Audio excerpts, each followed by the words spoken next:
وَقَلِيلٌ مِّنْ عِبَادِيَ الشَّكُورُ، میرے بندوں میں شکر کرنے والے بہت تھوڑے ہیں۔ ایک مرتبہ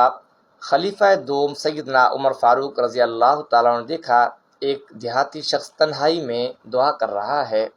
کہ اللہ تھوڑے بندوں میں مجھے بھی شامل فرما دے۔ حضرت عمر فاروق رضی اللہ تعالیٰ عنہ کو تعجب ہوا اس دعا پر، اور جب وہ گاؤں دیہات والا سادہ شخص دعا سے فارغ ہوا، آپ نے اس سے پوچھا کہ تم نے اللہ تعالیٰ سے یہ دعا کر رہے تھے اس میں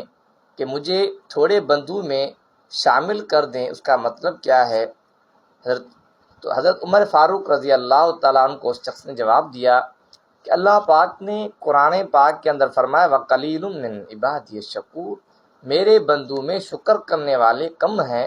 تو میں یہ دعا کر رہا تھا ان کم لوگوں میں مجھے بھی شامل کر